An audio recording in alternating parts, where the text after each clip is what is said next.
Welcome everyone, and I'm joined by two of the stalwarts of the show, Thunderfoot and Concordance. And I see in the chat what to know Owen Ra. Owen Ra is very busy these days. He's got himself a very busy public speaking schedule, so I'm not sure where he is this weekend, but he'll be somewhere making speeches and doing what Owen does best. Someone has said happy birthday. Yeah, there's a glass of beer for me. Still no cake. Disappointed, isn't it? Oh, hang on, that's not cake. What's that? Not sure what that is. Anyway, as usual, if you'd like to join us, please send a Skype contact request to Magic Sandwich Show, all one word, and we'll see if we can get you on. There's no specific topic for today, but I see that we've got a couple of requests that have come in already, so we'll get to you as soon as we can.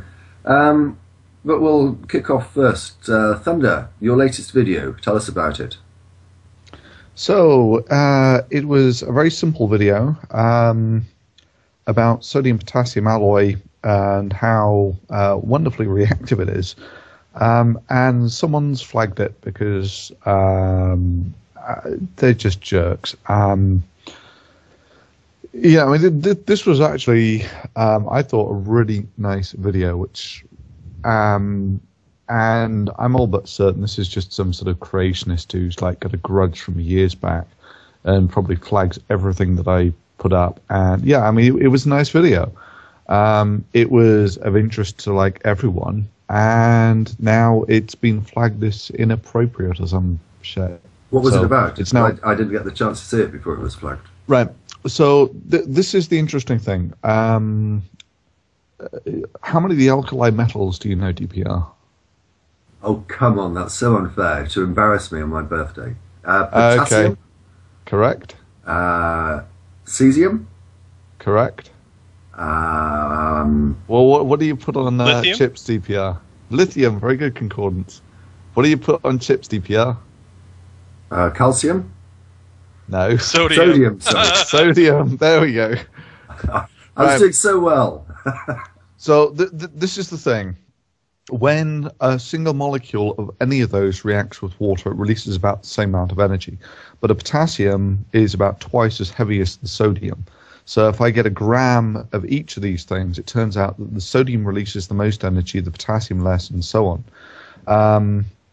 And this is in the opposite order to the way that this is normally taught in schools, is that they get the reaction gets more violent as you go down from sodium, potassium, rubidium, cesium, and so on. Now, I'm sort of the opinion that one of the real important things here is if you've got a clean metal surface. I think the clean metal surface is a really important factor in whether these things just explode or just fizz away happily. So we'd actually been doing all this work on sodium-potassium alloy. So it turns out if you get sodium and potassium, which are both solids, both solid metals, and you sort of just push them together, they'll actually diffuse into each other and form this liquid. And that liquid is very reactive, to the point where if you're just throwing it in water, it's pretty nasty stuff. But anyway, and gram for gram, it turns out that a gram of sodium-potassium alloy reacting with water releases more energy in this explosion than TNT when it detonates. So there's this rather nice little sort of demonstration where you just take a single drop of sodium-potassium alloy and drop it into water and it instantly explodes. And again, that shouldn't happen. That is a heterogeneous reaction, and they shouldn't explode like that. So that's what we were really interested in. Anyway, but it got flagged, which is just so cheap. When you say it shouldn't happen, I don't understand. Why shouldn't it happen? Because you know how they have bigger gas storage things in England, great big tanks they used to have, low pressure gas storage. Yeah. Yeah. Gas. If you light a match inside one of those things, nothing will happen, right? Because there's no air for it to burn in. And if you light a match outside, well, the match will burn, but you can only get an explosion when these two reagents are mixed together. That makes sense? Yeah. So you can't actually get an explosion whilst it's all gas on one side and all air on the other. They need to mix before they can actually react. And it's the same thing with these alkali metals and water. They can only react on the surface, and when they react, they create hydrogen, which actually keeps the reagent separate. So the question is, and we've got some absolutely fantastic footage of this stuff, is how do you actually go from having a ball of metal on one side and water on the other? It's incredibly fast. It's 0.1 of a millisecond. How do you go from having these two liquids to basically having almost everything reacted in this incredibly short time frame? And liquid metal explosions are well known, but the mechanism is not.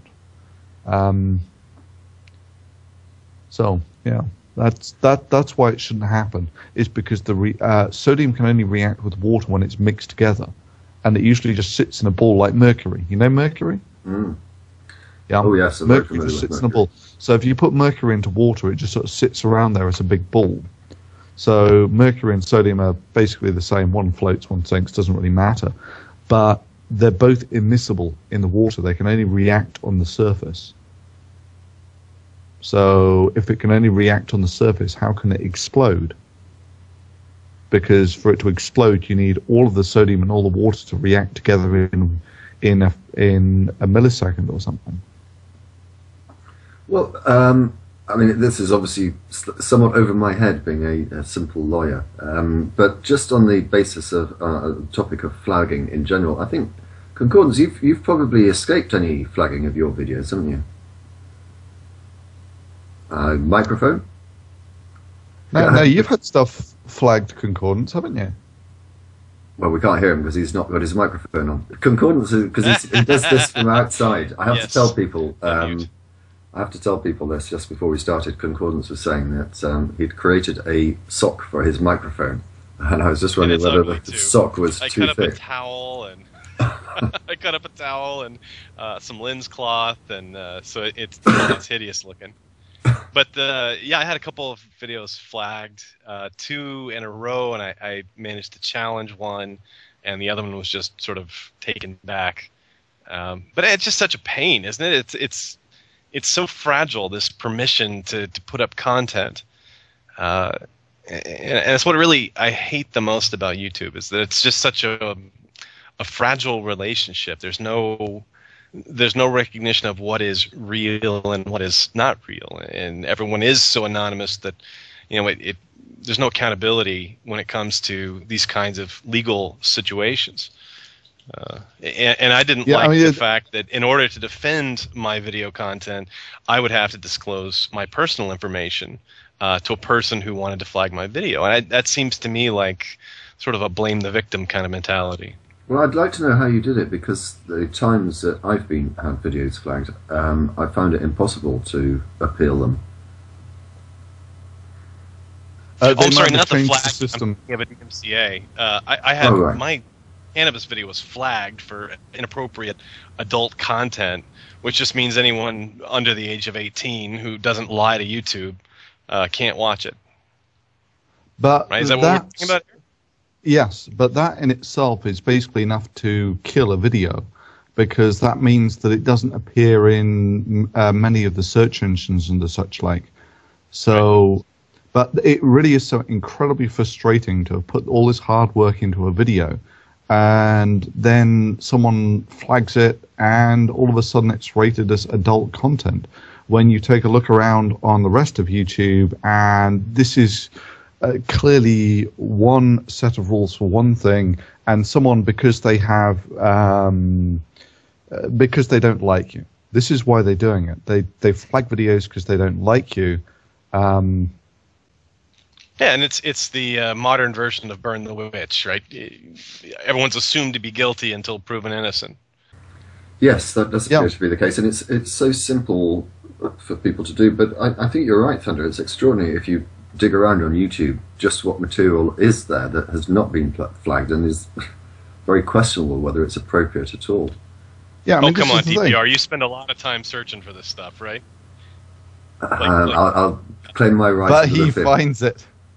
Like Nephilim Free in his pantyhose video fetish. It still makes me laugh. Thunder, Yeah, you were saying. Sorry, I've been completely floored by how You're say picturing me sweating over my unwelcome keyboard. thoughts.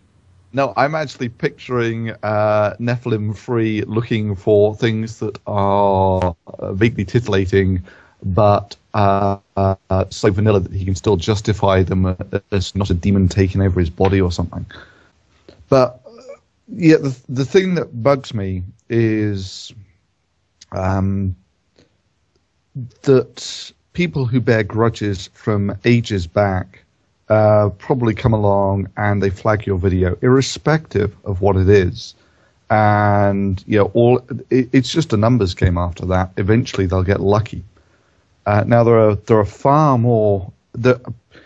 There are videos of people putting aluminium in water. Now it turns out that molten aluminium in water is as powerful, if not a more powerful potential explosive than sodium. Right? You've got to get it right. But there are pictures of people doing this with like a kilo or more of molten aluminium, and that's just bloody suicidal. And they obviously don't know that there's the potential for this stuff to explode. But if it does, it would have killed them all. So yeah, I mean, there are videos like that, and the fact that what they're doing is suicidal doesn't seem to bother anyone. Or you take a look at all these fail videos where man breaks pelvis, everyone laughs, and this isn't deemed offensive conduct or anything. Shall we move on? I got something. I got a couple things, but well, I just wanted to deal with one issue, if I may, because it involves an apology. After our last show, someone posted in the comments on the YouTube video that we had made, excuse me, various mistakes about the Pope, and there were three. Unfortunately, I didn't have a chance to look at it, and I can only remember two of them. And the first was we said that the Pope was infallible. Apparently, infallibility of the Pope only relates to his pronouncements about religion or theology. It's only when he's speaking with papal infallibility that he's infallible. Ex cathedra, right? There we go. That's the one. Yeah. But that's kind of circular, isn't it? How do we know when he is or when he isn't? He invokes it. Yeah, he declares decides. That. Right. Of course, he might be wrong about being infallible at those times. You almost made me spray my monitor with that one. And the second is that we said that he was a member of the Hitler Youth, which I think is not in dispute, but apparently it was compulsory in his day. So, and I can't remember what the third one was, but I think it's only right if we make a mistake that we make an apology and correct it. One of the things I did suggest, though, was or did mention was the fact that it was around that time, just before the last show, I think, that the Scottish Cardinal, who was about to set off for the conclave to vote in the next infallible or not Pope, it had been revealed that he'd had inappropriate sexual behaviour some years ago. Shortly after that show, he actually resigned, made an admission that he'd behaved inappropriately, apologised, and said he was going to spend retirement in prayer and whatever. This seems to be the sentence for priests or cardinals that have behaved inappropriately. But it's also come to light that it seems like the hierarchy of the Vatican knew about these allegations long before and didn't do anything about it. And it kind of fits in, doesn't it, with the Pope's retirement? Perhaps he just had too much of his troublesome priests misbehaving, and he just couldn't deal with it anymore. It would seem to make sense, because no one really believed it, that he was retiring. Go on. What was his on-paper reason for retiring? He didn't feel he was up to the job anymore. He was weakening. Yeah, I mean, no one really believed it. They thought there was something more behind it. But it's the Scottish incident may have been the final straw for him. I don't know. Well, there is another possibility that he just didn't want to be presiding over a sinking ship. Well, that's true, because let's just touch upon that. Just before the show, Thunder and I were commenting on a couple of articles that appear on the BBC site about the diminishing numbers in the congregations in Catholic churches, not only in Italy itself, but also in other countries, including France. And they're so short of priests in France now, they're actually having to import them from Africa. And it appears that Africa is the only place where the Catholic Church is expanding. You had a theory about that, though, Thunder. I feel Nintendo hypothesis. Yeah, the Nintendo hypothesis. We're not going to use the word theory because that would be scientifically incorrect, yada, yada, yada. But the hypothesis would run something along the lines that in the Western world, you have very little threats. You live a happy, comfortable life. There is nothing that you can sort of sensibly attribute to witchcraft. You know, there are no crops to fail which will cause you to starve. And also, people have far more entertaining things to do with their time in the West. Things like Nintendo.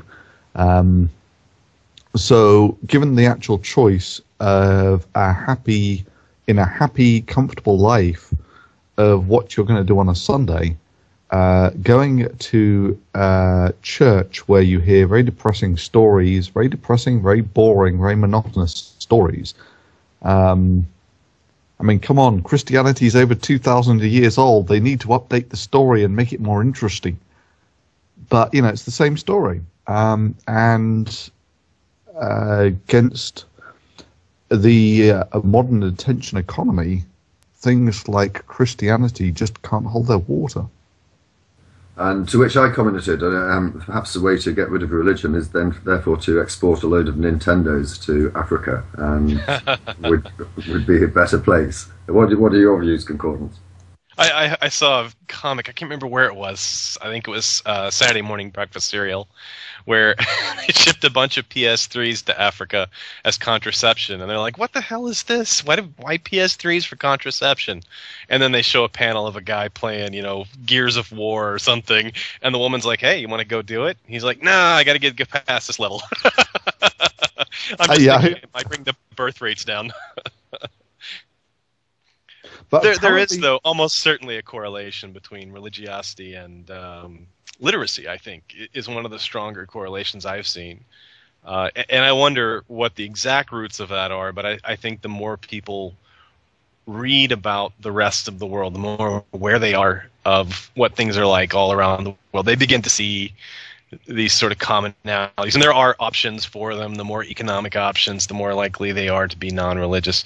So I think all those things play into it. But PS3 and Nintendo, that's a good idea. Yeah, I think another one of these ones where there's a very strong correlation in bringing down the birth rate is state guaranteed pension of some sort. Because if you don't have that, children almost become your living pension. They're things that you invest into whilst you're younger and have the time and the money. And that's very true, yeah. Yeah, even look back over history, prior to the sort of urbanization of developed states, there was a lot larger family size. And so these sort of early agricultural societies where there's a lot of insecurity, having multiple children is a social security program that people institute for themselves. I mean, you can certainly see that through history. And it's also true, you would think, in areas with high strife, and it gets back to insecurity, but this sort of concern about the future, you know, you're a lot better off if you have 3 sons if one of them has to go off to war. Or if the economic times are actually worse, you would think that people would be thinking, I need more sons, or I need more producers in this family, which of course is sort of paradoxical, but each person is bringing in more for the family. It makes sense.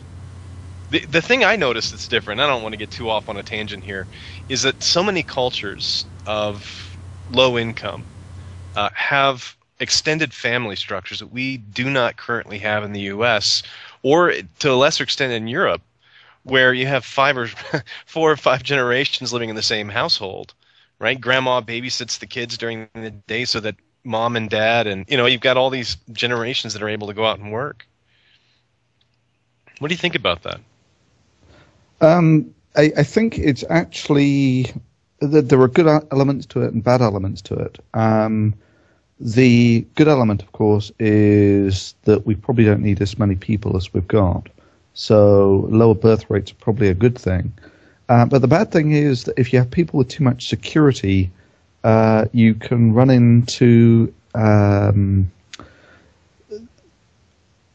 I've seen lots of pieces that suggest that children where they are supported by two parents do much better than single parents.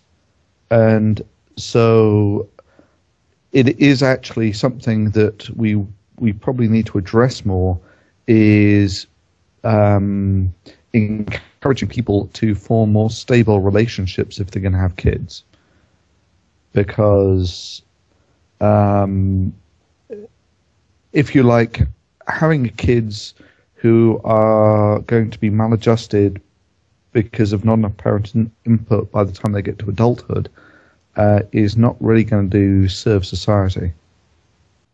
I don't know. On a related note, I'm all pissed off about sequester. It's really kicking my butt at the moment. Well, before we move too far off topic, yeah. let's go back to one of my issues that I always go on about. And I think not enough time is spent on this issue, and it's when Thunder said, are there too many people around? I think there are. I think overpopulation and the escalation of population is something that is deeply troubling, isn't it? Well, I mean, it's shot in what, last 20 years, generation has doubled, over 7 billion now. Yeah, but it's not just a single factor, too many people. It's how much energy they consume. And so, for instance, creating a generation of people who are ineffective at running a civilization is just a bad way to move your civilization forwards. Right? So if you're going to have kids, you want to actually invest enough in them that they are capable of running the society at least as well, if not better, than you currently are. The contrarian. We're going to run out of resources, though, aren't we? Feeding these many people is going to become an issue. Well, it depends. I mean, if people can produce more renewable resource, I mean, we obviously can't. The carrying capacity isn't infinite, but I for a long time tried to take the slightly contrarian position that overpopulation on a global scale isn't really the issue. The problem is overpopulation in areas with sparse resource, and that if we view the whole thing as, oh my God, there are too many people, well, that's not really the case. There are too many people too far away from food. Well, that actually applies mostly to the U.S., where we devote considerable energy to transporting the excess of food that we can produce and the excess of manufacturing capacity to the places where the demand is for that manufacturing capacity. If you have a population with twice as many heads, you can fill twice as many jobs and produce twice as many manufacturing positions, and that adds to the GDP. But of course, you're also consuming, which also creates a demand for more goods. So you could actually see it as not an issue of global overpopulation, but more a problem of the concentration of populations. Because now we're spending so much more to move that good from where it was produced to where it's being used or needed.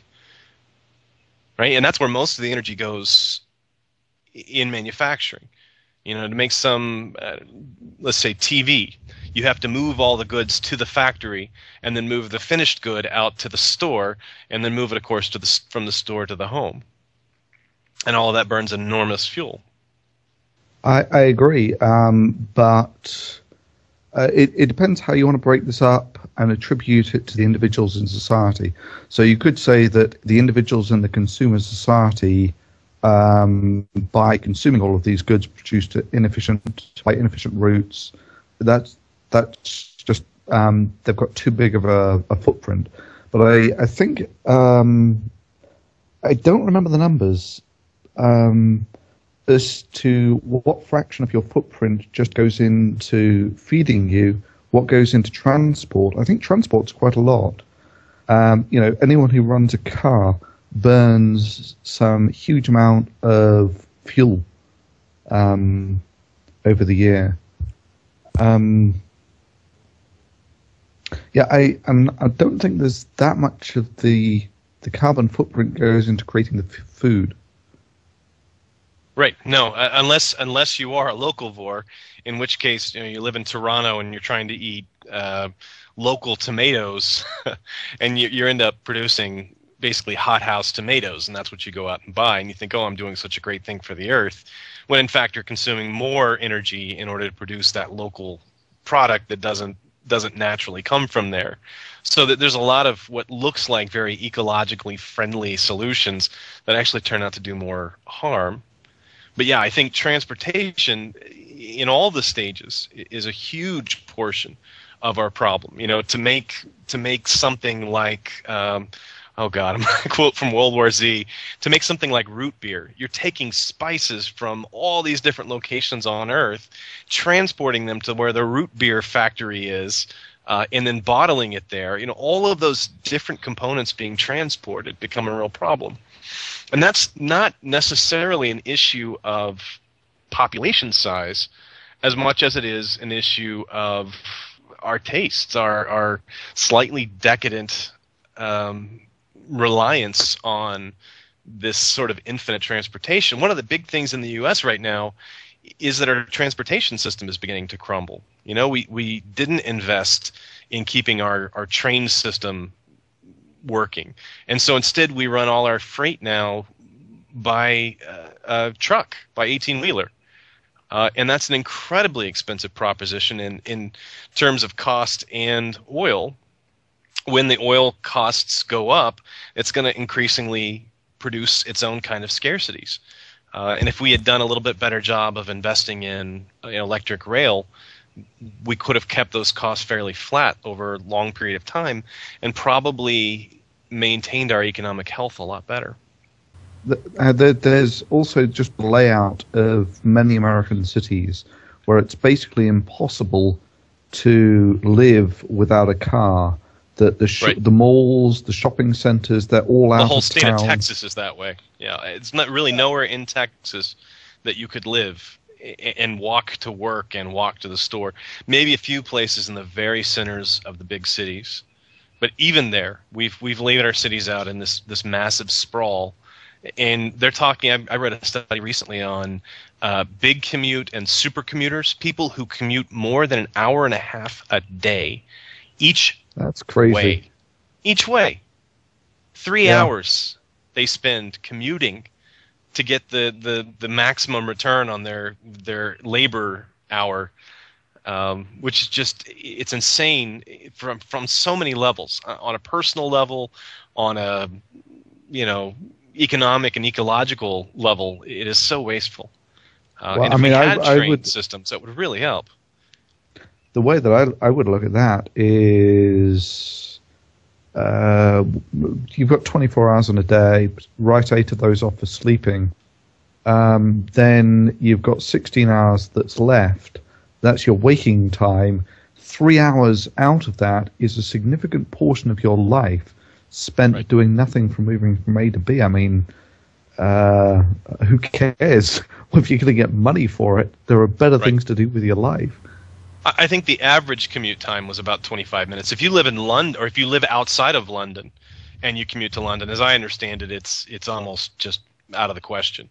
That the cost of the tolls and the time requirements to get there just make it almost impossible.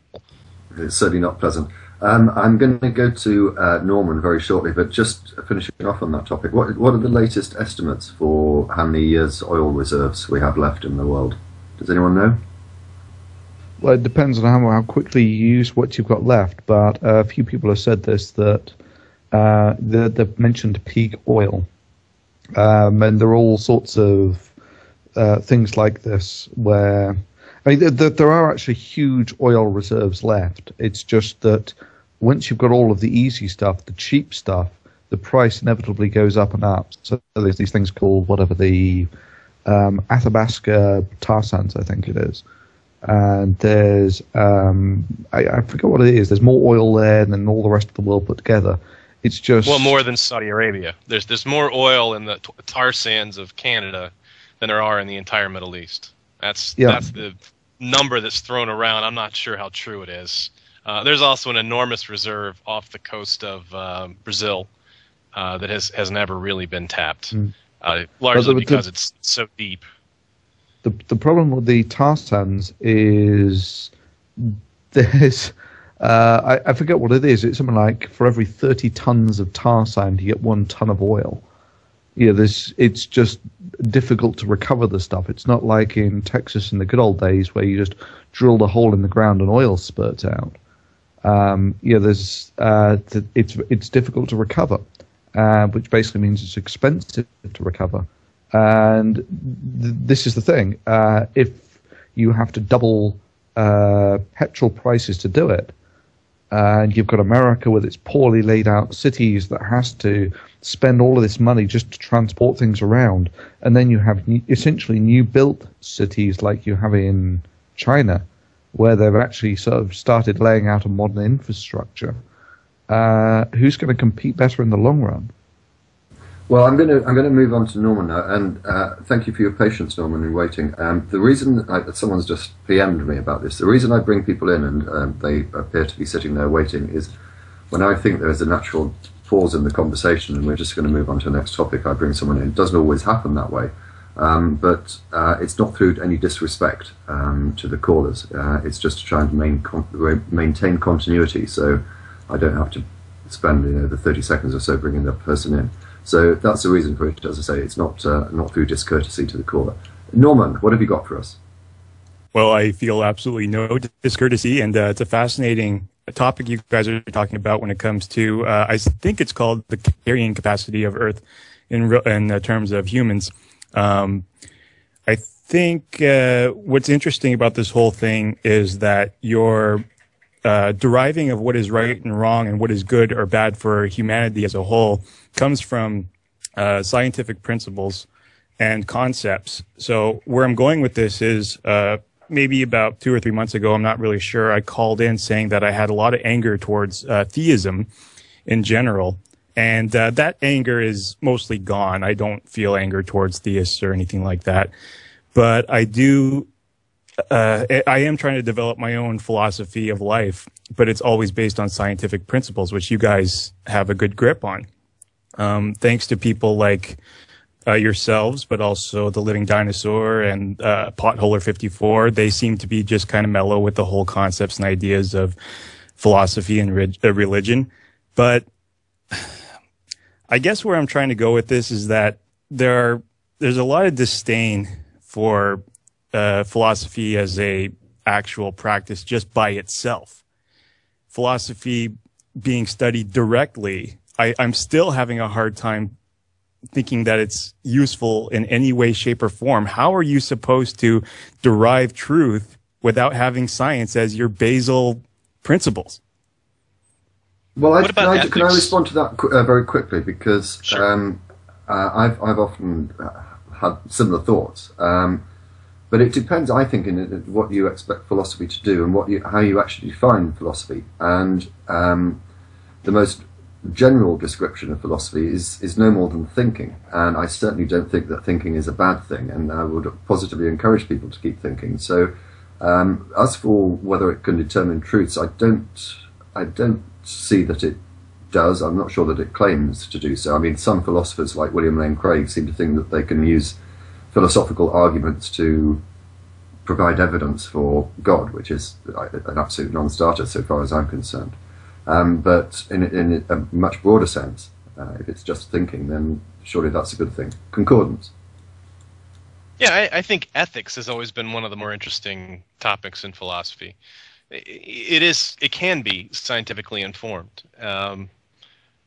And the deeper we go, I think the more basic the philosophy that we're talking about, how can we know what is moral, those kinds of questions. The metaphysical questions of how can we know what we know often become a sort of navel-gazing exercise because they don't have application. There's nothing flowing out of that discussion except an agreement that we don't know things, which is often, defining our own ignorance is often not all that helpful to the average person. But I think ethics is vitally important, and I think there are a number of questions within science which have benefited from some aspect of philosophy. And I'm thinking here about quantum physics or particle physics, and to a lesser extent, a lot of medical questions of how information is to be used. Those aren't classic philosophy questions, though, are they? They're more practical, empirical-based decisions. What ethical decisions can we make that would minimize suffering, for example, if that's something we agree that we want to do? Whenever I was searching online for secular philosophers, I discovered a YouTube channel called Discovering Religion. And I don't think he ever starts off by saying that he's any type of scientist or anything like that, but he lays out his rules and definitions very well at the beginning of the series. And I believe somewhere around episode 20 of Discovering Religion series, he mentions something called his proposed secular morality, which I have tried to apply to my own life. And I have to admit, it's very, very effective. There are only 2 rules, and I've been trying to break them down and see if they don't work in any situation, but I've failed to do so. Those 2 rules, excuse me, those 2 rules are, don't violate people's autonomy, and the second rule is don't do what is detrimental to society. Those rules are based off assumptions such as we value life over non-life, and assumptions like pain has less value than feeling good or pleasure. So, based on that, it's simple, but it works. I think that is not a scientific argument, but poetically speaking, I found it very effective. I was always a sort of fan of Bill and Ted philosophy, which sums everything up in the one commandment of be excellent to one another. Yeah, it's fluffy talk, but if you want to break this down into to go from the ethics to actionable items, for instance, triage is a classic example where you have a limited amount of resources and you have to choose who you're going to save. Right. I'm sorry, Thunderfoot. It's just when you were saying about being excellent to each other, I talked to my mother about that exact same concept, and she said, well, maybe a better and more simple philosophy would be just do no harm. And I said, well, I don't think that really works because I'm going to harm you and I'm going to continue harming you if you try to harm me. It's not a pacifistic philosophy at all. And that's or why even like, what about surgery? Can a surgeon be moral and cut someone open? Right. Exactly. The intent is very different. You're doing harm, but you're doing harm to do a greater good for that person. Yeah, and whereas the someone morality who cuts is someone open and with a knife, obviously in a dark alley, that's a very different scenario. So what about this situation? The classic trolley problem, the runaway trolley, and you've got operation of the switch, and right. You can introduce all sorts of variants to the problem. I'm pretty certain everyone knows about it, but just in case they don't, I'll explain it briefly. You're controlling a switch or a point, depending which country you're in. There's a runaway trolley. There are 5 workmen down one line and 1 on the other. You've got the choice of whether you pull the switch to save the 5 and kill the 1, or vice versa. And as I say, you can add all sorts of variants to it. Now, this goes back to a question I was going to raise. What use is philosophy? What has it ever done? And I don't understand how studying philosophy is going to ever answer that question. So, what? Perhaps I'm being too harsh, but what do you all think is the main contribution that philosophy has given us? Well, it's not making an objective call. It's a subjective decision, and I think maybe objectivity is what a lot of us subject to, this idea that there is an answer or the truth, when in fact I think most of us are a little bit more likely to accept that it's all subjective. And yet we can find commonalities that we all agree that, you know, throwing the switch if it's 1 and 1 is probably not the moral act. You know, there's something to be found in our psychology. It's not an is-ought situation. It's just observational, and I think there's something to that. There are some very nuanced situations, particularly in medical ethics. You know, right to death. What's the term? The right to die. That some people do, you know, grapple with. The rights of parents for their children to make medical decisions. That touches on a number of issues. And I think a philosopher in that case can reduce the elements down a little bit, but it is still somewhat of an empirical situation. I mean, I think the real problem with many of these moral dilemmas is there are two parts of your brain that are actually trying to make the decision. The first one basically deals with your social interactions, and in your social interactions there's this big part that says don't actually harm the people around you. Those are the acts of the psychopath, and then you get the logical side of your brain which says that well, if I make a decision and it results in 1,000 people dying, and if I don't make the decision, it results in 1 million dying, then this is just practical necessity. However, if you put that same question in terms of personal interaction with the people who are going to die, say, for instance, that if you harvest these 1,000 people for organs, you can save 1 million people. Then it's playing on two parts of the mind. The first one is intentfully killing people, and the second part is just that if you do this, then you will actually save 1 million people. So one is the correct logical decision, but it violates what your the social part of your brain is telling you is the right thing to do. That's where you get the conflict. Norman, I think you had an extra point that you wanted to make.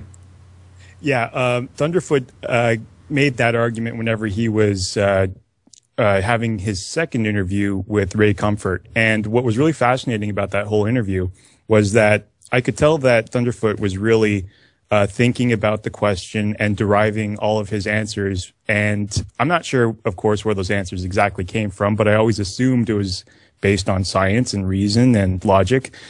And that's where atheists really have the advantage when it comes to coming up with something that really works for everybody under a secular moral view, as opposed to a theistic worldview, which does value suffering, such as Mother Teresa and her views on suffering, or does value death, where it does, especially a monotheistic religion, which would say that there is a reward in heaven after you die.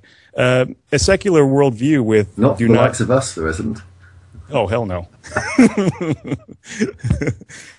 Yeah, well, under the secular worldview, or under the secular morality, which I'm trying to propose from Discovering Religion's channel, it works, like I said, in almost every situation. Don't take away people's autonomy, and don't do it as detrimental to society. I think you can derive a lot of arguments, especially when you're speaking with somebody who's extremely religious, or maybe even a creationist, which I did just 2 weeks ago. And those values held up with almost every single argument, no matter how extraordinary the claim was on his end. So anyway, I just called to say thanks, guys, and thanks for hearing me out. And I just wanted to mention that one point when it came to secular morality. That's very kind of you indeed. Thanks for the call. I'll remove you now. Tony. We'll move on to the next caller, who is Gary, who is, I think, in Mendham, under a different name. I think it's the same person. Now, it'll take me a moment because I can't remember what name he. That's what Gary Mosher, right? Yeah. Yeah. I think so. We've talked with Gary before. Yes, it's a completely different That's topic him. to the one that we had last time, though. Are you with us, Gary? It looks like I'm here. Hey, You do indeed, and we can hear you. How are you, sir? I'm hanging in there, you know. Good. That's all we can hope for, isn't it? When you get to my age, it's all I can hope for, anyway. Yeah, well, like I said, I'm probably worse off in the age department than you are. I'm not sure. I don't know. I might have a guessing game as to how old people think I am, but we'll leave 60. that for later. That's fine. Yeah, no, yeah, okay. Yeah, that always goes nowhere. As soon as they start guessing, you're really in trouble. Gary, you intrigued me with the comment that you included in your contact request. Do you want to expand on it? Yeah, well, it's this DNA thing. It's really just, you know, it is kind of, it falls into line exactly with what they're sort of talking about in the sense of these value equations and how you establish value. And I would sort of argue that the theology has sort of been replaced by a DNA atheism, you know, a DNA theism, where it's given this premise, this projected value that somehow the DNA knows what it's doing, that it somehow has produced a good value. Everybody talks about life being precious, and I would argue that that's not the thing that's precious. What is precious is the sentient welfare. The value is essentially created, like an Einstein theory here.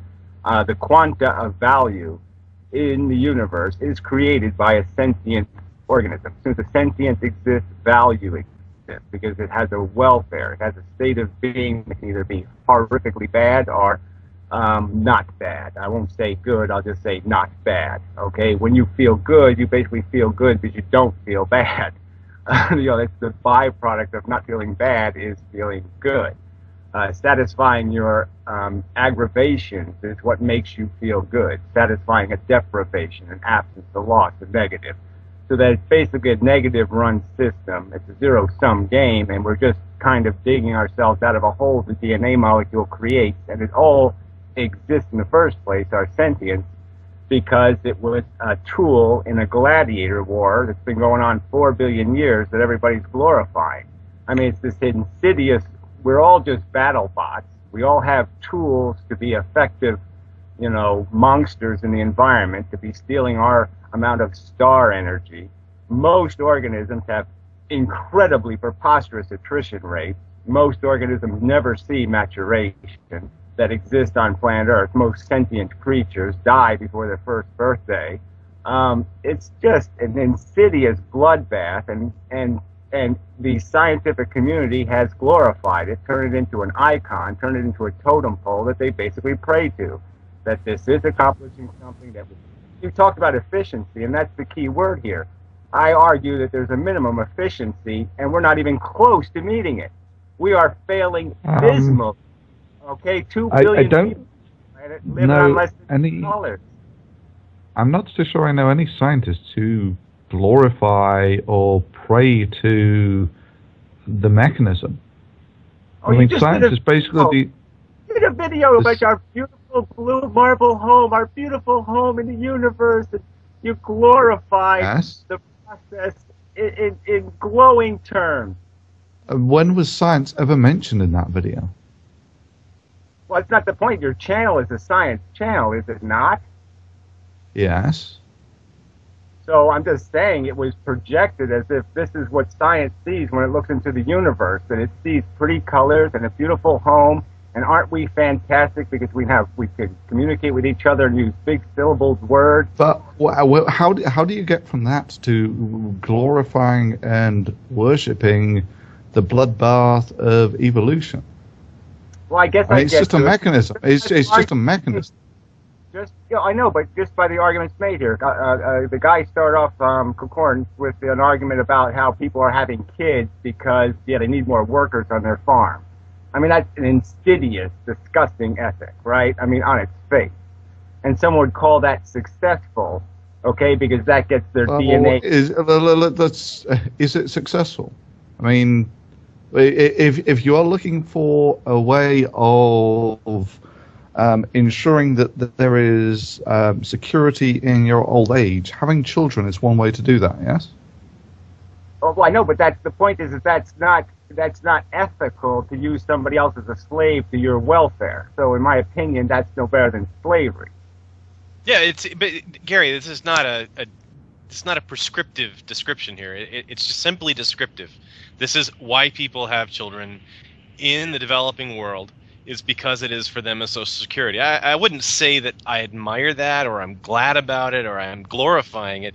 I don't ascribe to that any moral dimension. It's someone acting out of necessity.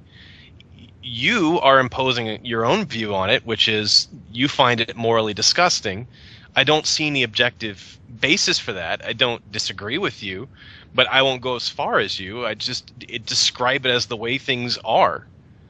Right? Well, I mean, you can be angry about it if you want to. You can be all sorts of emotions about it. When I see a violation, if you saw a rape, you would be angry and you'd be more motivated, okay? So you're not seeing the value that I'm seeing. Obviously, I see value in the mice that you're torturing every day, let's say at work. I see value in things you don't see value, and that's why I'm passionate about those things. So just ignore my passion and just deal with my argument. And my premise of my argument is that the real value, unlike saving a life, like this idea of saving a life, no, you prolong life. So right now we could save life in Africa, but what will be the consequence of saving that life? Oh, they'll have 5 kids that'll need UN food. They'll never going to learn how to fish, right? They're always just going to be fish eaters, not fish catchers. And so all you create is more suffering. You create more kids to starve to death tomorrow. Like I said, we have 2 billion people living on this earth in squalor. 2 billion. And that's called success. I mean, people are walking around thinking it's good enough. It's not. It's obviously not fair for them to do anything really about it. Can I ask you, Gary, given the situation we're in now, how we've come by that, let's leave that aside for the moment, what policies or solutions would you advocate? Well, I guess I'd argue that we got to do the kind of Einstein did a little bit of talking about social policy. I mean, he talked a little bit of Marxism, he talked a little bit of this, pragmatic values kind of stuff. And I'm just saying that scientists have become capitalists. They've become, whores for the system that exists. And I'm just saying, no, this system is a huge failure. We're not doing this efficiency thing. And even Thunderfoot talked about it. Well, let's just take that point there. A failure compared to what? A failure compared to what our brains can imagine, right? So I'm saying that we can imagine an efficiency like a Walt Disney. Well, you can always imagine a better way of doing things, but you actually need to be able to practically implement something that's better. So I mean, where are you going to change things to actually make things better? Are you going to stop these scientists from actually trying to discover how the world functions such that they can actually make the world a better place? I mean, what are you going to do here? Straw man all over the place. Where have I advocated that? I'm very pro-science. What I'm against is the religion behind the science. You just spent the last 5 minutes bad-mouthing science and scientists. I'm bad-mouthing their motivations. I mean, you can't understand that I love science. I hate science for projected value reasons, okay? So what I'm saying is that they're valuing the wrong thing. They're valuing quantity over quality. What are you talking about? We value trying to understand the universe. That's the goal of science. It's to actually understand the way the universe functions. We already do. The vast majority of the big questions have been answered. I mean, it hasn't been a big answer since Charles Darwin. That is just an incredibly nice statement. You can make everybody a list, and I'll point out on your list how there's absolutely no real significance. The big story was, what are we? We found out we're a biological organism that was designed by natural selection, okay, to be basically gladiators. And you think that's the end of the story? You think that's the big story? Right? This is the thing, right, Gary. Let me tell you something about being a scientist, right? The one thing that you learn very quickly is this element of humility, that when you're discovering the unknown, the universe is usually not only weirder than it looks, but it's also weirder than you can probably imagine it to be. If you think that all of the big things have been, if you think that science is essentially a done deal, you only have to take a look at the history of scientific discovery to realize that this is a very naive position. there is always, every time that someone has said, everything that's important we need to know, there has been a new horizon, and our understanding of the universe has been shown to be simplistic. Well, I'm not talking about the details, right? We don't have the whole quantum thing figured out and all the details figured out. I'm talking about the big truths of what we are made out of, what created us. We know what created us. We know what abiogenesis is in concept. We know how we were structured and how we were designed to be consuming, reproducing, getting addicted, and basically we're living on an island planet cannibalizing. And that's the mechanism that drives all living organisms. The highest form of life in the ocean, after 4 billion years of evolution, is what? An octopus. Okay, that's what nature naturally created in all the evolution. But Gary, the whole thing that you've stated there is essentially a consequence of the thermodynamics of our universe. Now, if you wanted to ask the bigger question, why is the universe like that? Why would I care why it's like that? I don't need that. I understand what replication... You say all the big questions have been answered. You don't even understand the properties of the universe are the way they are. Well, I'm sorry. I do know what natural selection is, and I know that it's a conceptual word. It's a phenomenon. It's a property of matter replicating. Okay, and that's the most significant feature of our development. We are a product of a DNA molecule replicating. That's what created us in substance. The rest of the thermodynamics of the universe is basically a more crude chemistry. Most of the complex compounds in the universe exist right here on Earth, being created by living organisms, created by the replication of a DNA molecule. That's what I don't understand, Gary, is this. Thermodynamics. What I don't understand, Gary, is this, if I may, just to see if this will help clarify the issue. You seem to be angry about the way the universe is and the nature itself. And this is why I go back to the question, well, it's happened, we're here, obviously as a consequence of those processes that you've talked about. But now we are here, where do we go from this point onwards? Well, again, it's achieving that efficiency thing. So that's what I'm trying to argue. I'm saying that the value, we're caught up in a negative value game. That this game is really hard to play to win. Okay, it's a game that you can lose a lot playing because you're playing with a very precious commodity called sentience. So it costs a lot to get one thing comfortable. It costs something else's discomfort. For us to have our high lifestyle here, we have to exploit people somewhere else. There's always this part of this game that's being played that is very expensive in terms of the sentience being consumed to produce our comfort. Right now, in, like I said, medical laboratories, we're literally torturing sentient mice because they can't pass an IQ test. Okay, no other good reason, because they're not our species, they don't have exactly our DNA code, but they're having intense feeling experiences, and we're negating the value of that. And that's what I'm saying, where we have our values misplaced. We are valuing human life, okay? We don't care that, well, Martians never existed, Venetians never existed, Jabba the Hutt never existed. We don't miss any of those species. Why are we so obsessed with this species? And what I'm saying is we're obsessed with this species purely because of psychological projection. There is no real value. It's a Cheeto that we are creating value in.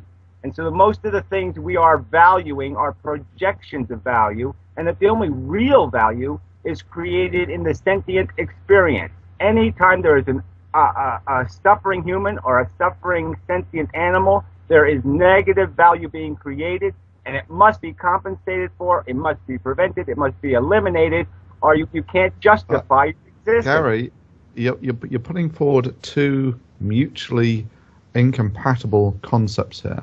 The first one is you say that all sentience should be preserved, and at the same time, the very DNA code to actually produce that sentience was produced by this bloodbath of evolution. Yeah, well, I wouldn't press the button. You can't have both sides of the coin. The system, I can't undo the system. There's no undo button. I would press it if there was one. I would press it, but that's irrelevant to the conversation. I can still criticize the machine as inefficient. Okay, the fact that I didn't make the car doesn't mean that I can't say it doesn't get good enough gas mileage. I can still. Well, in which case, why do you limit your criticism to merely evolution and not the universe? I mean, this seems like to the universe, but we all know that there's not going to be some plug I can pull to unplug the universe. So again, it is irrelevant to talk about what I can't control. What I can control is my human behavior, my human psychology, my human communication with other people, and I will attempt to get them to understand that the real value here, if this was our experiment, we wouldn't be proud of it. Okay? Would you put ocean life on some foreign planet? Would you take the 4 billion years of life in the ocean and put it on another planet and call that a success? The bloodbath that's going on right now in the ocean, would you personally take responsibility for imposing 4 billion years, well, 500 million years, of sentient suffering on those creatures for the great, magnificent product of an octopus? You're asking me if I think that evolution is a good thing? I'm asking if you think it's efficient enough. I think that evolution is an adequate description of reality. I mean, this is he's talking about reality. But let's go to concordance. Gary, 1 second. Let's go to concordance. Can we disagree on one thing? Sure. That evolution has created value. Will you agree with that by creating sentient organisms? I don't really understand what. Yeah, exactly. So this is what I don't get. It's the moral dimension you're imposing on reality. I'm opposing a judgment. Yes, that's what my brain can do. You're scientists. You should understand what efficiency is, and that you measure the thing you're consuming versus the thing you're producing. What we're producing is gratified, happy humans, and what we're consuming is sentient suffering. That's the equation I'm saying to you. I'm saying the value is created by these things. I'm giving you a premise. Now, you obviously don't accept the premise. The premise is that the value is created by the sentient creature. If I created one little fluffy rabbit, put it in a plastic bubble, and shoved it in space, and that was the only thing in all of the universe that was alive and sentient, would you not concede that that rabbit's welfare has value? That it would matter whether it was suffering or not suffering, that those two states would be, there would be a preferable state and a dispreferable state. To who? To the rabbit? The rabbit is a sentient thing. Would the rabbit matter? Yes, the rabbit would be happier if the rabbit was happy. I'm not talking about what the rabbit would be. I'm saying, does it have value? Would its welfare matter? Value to who? Value is a subjective concept. It needs a perceiver, a valuer. I mean, come on. It needs a valuer. So, yes, to the rabbit, subjectively, happiness... A witness. That's like saying rape needs a witness or it doesn't take place. It doesn't need a witness. The rabbit itself is sentient. If a meteor is heading for the rabbit and you are an IBM computer that can stop the meteor from hitting the rabbit and causing it to have gross and horrible suffering, would you, as an IBM computer programmed with just basic knowledge of the fact that it's sentient and the fact that sentient suffering is no good, would you, as the IBM computer, say, yes, let's divert the meteor? If that's the moral judgment you want to make, that's the moral judgment you decided to make. Okay, where do you think this comes from? You think that goodness is floating out there? As if it has a quanta. I'm arguing... Gary, I really think you should let Concordance answer. Well, you did answer. He said you keep shouting me down, Gary. Okay, let me see if I can take some control. We're going to go to Concordance and we'll come back to you, Gary, but let Concordance finish what he's saying and then I'll come back to you. Look, you're imposing on the facts a judgment. Yes, we've agreed to that. Yes, Gary? We've agreed that you're imposing a judgment, what you consider to be moral. You consider the moral standard to be that more consciousness exists, or that consciousness exists, and that's the quantity that we should value.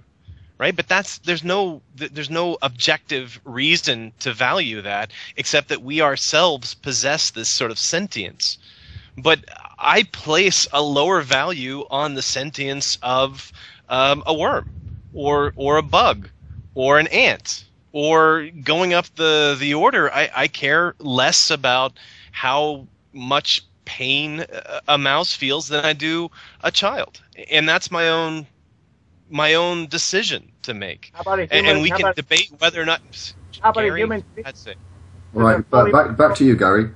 Does a fully matured mouse have less sentience than a human fetus? So you would treat a mouse better than you would treat a fucking sorry. Yeah, but the thing is that on the developmental trajectories, Thunder, Gary, Thunder, I'm going to insist that I control this, because otherwise we're going to end up with people talking over each other. Gary, had you finished that point?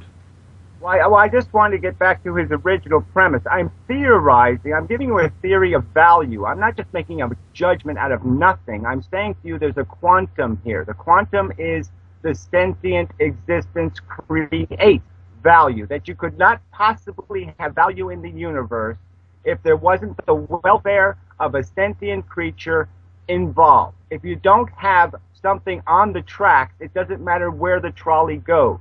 It only matters where the trolley goes because there's a sentient implicated. The welfare of feeling creatures has to be implicated. And it's more about the families of the 5 people than it is the 5 people, right? Because the 5 people are going to die really quickly. So, you could almost argue that the equation is about how many people love those 5 people versus 1 person.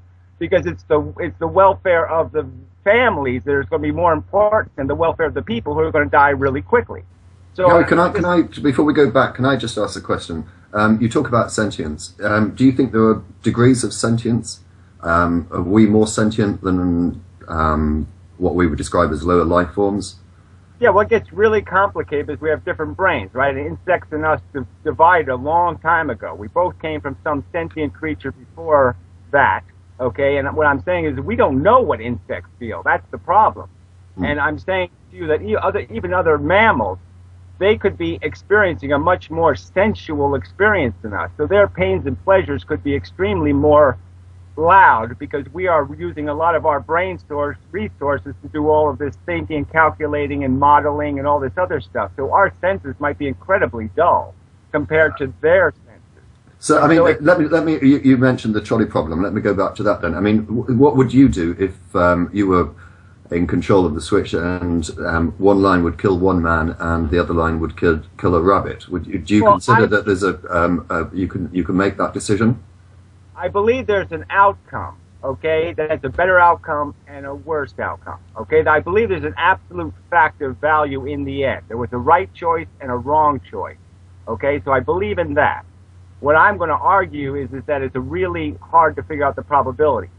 Because, yes, of the 5 people you save, one of them could be a serial killer, one of them could be a child molester, one of them could have been a lot of things that ruined the whole deal, right? That just spoiled the deal. That's one of the variants you can add, yes. Right? One of them could be Adolf Hitler, right? I saved Adolf Hitler. Fuck, what an asshole I was. The point, I can't make the judgment because I can't see the end result. But I am saying that I believe there's absolute fact about what was the right choice. And we can only do our best to try to figure that out in some utilitarian way based on probability. So we know that probabilistically it's not a good thing to drink and drive, right? You know that probably it's not going to have a good outcome. But once in a while, you will run over Jeffrey Dahmer when you're drunk, right? It does work out okay. Well, with that thought in mind, Gary, can I thank you very much indeed for the call. It's always an interesting experience having a chat with you. Thank you very much indeed. We're going to move rapidly on. I've got 2 more people lined up. And again, just to remind people, if you would like to join us, discuss any of the issues that we've been talking about, or indeed any that you may have of your own that we haven't discussed, please send a Skype contact request to Magic Sandwich Show. Can I just remind people, though, if you do send a request, will you please include the gist of the topic or question that you'd like to ask? If you don't do that, then I'm sorry, I simply ignore the requests because otherwise I just get a very cluttered up list at the moment, which I have, and I'm still struggling to find my next caller. There we go. I think we're being joined by Stefan, who has been with us before, and I can't remember what topic he wanted to raise, but hopefully he'll be able to tell us in a few moments. Are you with us, Stefan? Yeah, hi, can you hear me? Perfectly, yes. What have you got for us? Okay, I wanted to talk about Rupert Sheldrake. You better explain for the sake of myself, if only. But I've never heard. I know all about it, Stefan, and I'm right behind you. I freaking Well, made me so mad. For my benefit, and for those in the audience who may not know as well, tell us who he is. Okay, I'll try.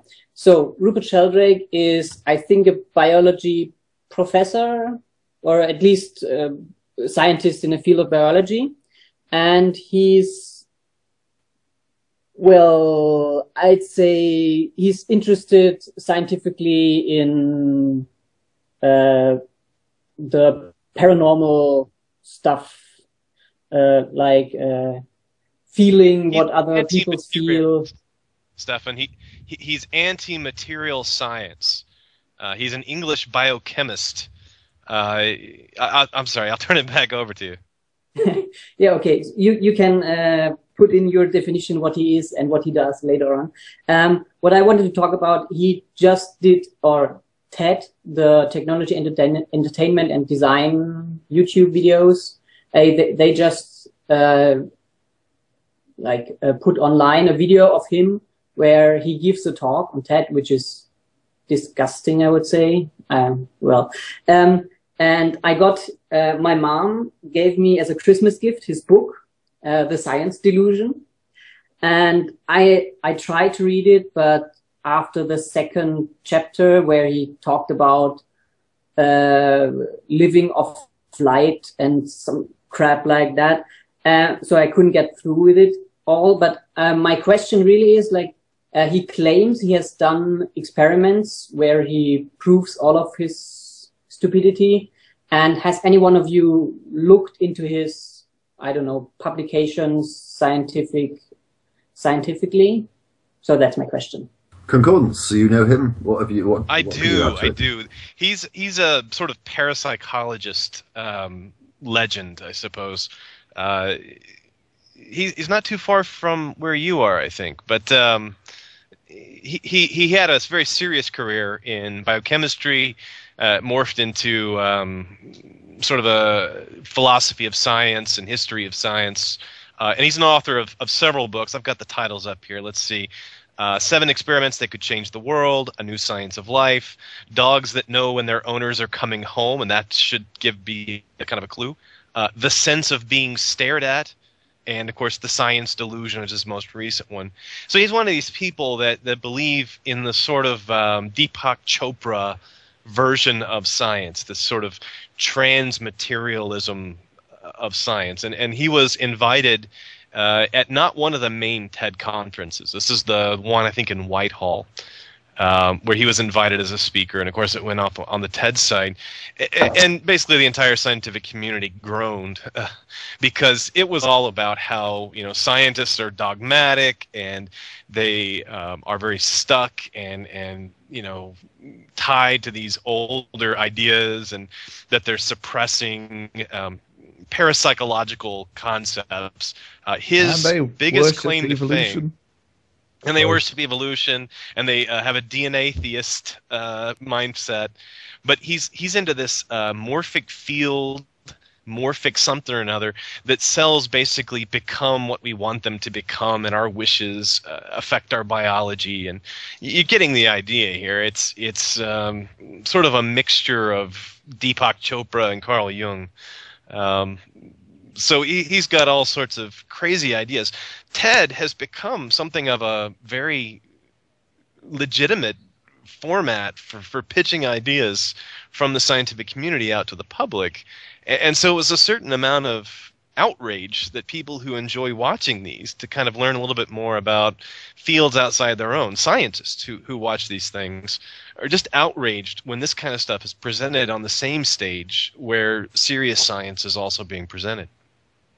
Yeah, my question is more like, has any one of you looked into his experiments? But because he claims he can prove, like with the dog thing, that he has proven that the dogs know in advance somehow through morphic resonance, whatever woo-woo stuff, that their owners come home. What the hell is morphic resonance? Oh, the idea that you impose probability structures. You can determine what your cells become. And since your cells are always renewing themselves, that you become a different person based on your outlook. I mean, it's the sort of Oprah-style biology. Yeah. Stefan, if I can help you in this regard, the particular experiment that you mentioned, that dogs know when their owners are coming home, I know that a previous guest on the show, Professor Chris French, has certainly done work on it. He did it for a television show. I don't know whether he's actually taken the effort to put it down as a scientific paper, but I know that he's done it and obviously debunked it. Okay. The title of his latest book is The Science Delusion, which is meant to poke a little fun at Richard Dawkins, who is one of his bigger critics. In fact, the whole skeptical movement are pretty unhappy with Sheldrake. Who has a name, by the way, that sounds like one of those 18th century, Sheldrake the Magnificent magicians, sideshow callers. I'll give you an example, Stefan, of the sense of being stared at, I think it was called, where he found some infinitesimally small increase in one population. When people, let's say, people have their backs turned to someone else, and they can vote whether they think someone is staring at them or not staring at them. And they were right 60% of the time when someone was staring at them, and wrong 50% of the time when someone sort of wasn't staring at them. So the calling accuracy was slightly higher than it would be expected from random chance, right? This is what I call what is it called? Seeking for exceptions. Basically, they're looking for anomalies. That's it. Anomaly seeking. Anomaly seeking is not science. It's just not. If there's no mechanism, if there's no intent to find a mechanism, what you're doing is no different than a magician's trick, right? I can't easily explain how that phenomenon happens.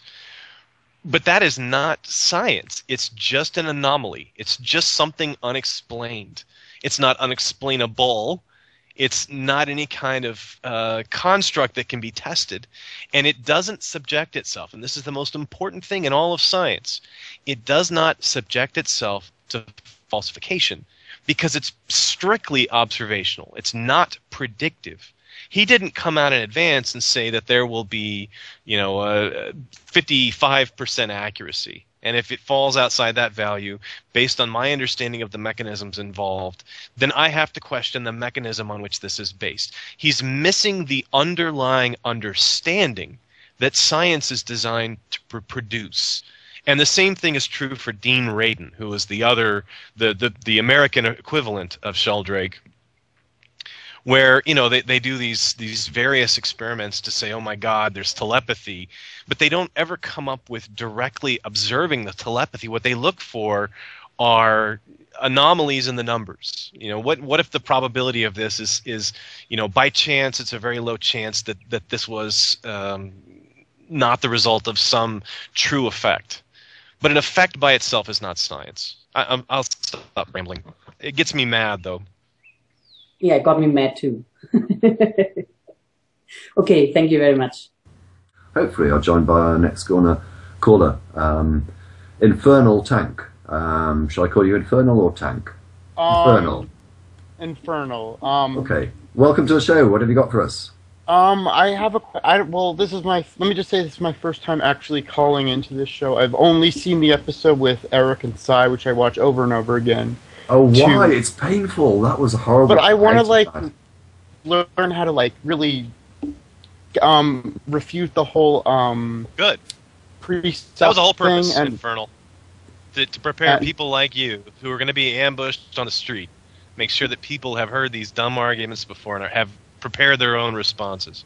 I mean, I have to say, just very briefly, if I may, the way having gone through that painful experience of the show and having edited it and rewatched it, I think the best counter argument you can come up with is when they say, well, it's been revealed to me in such a way that I know that it's correct. ask them how they know.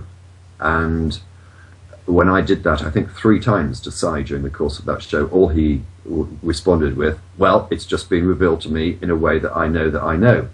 And I find that a very weak argument. Well, I mean, concordance, if you could advise someone for one argument against presuppositionalism, what would your argument be?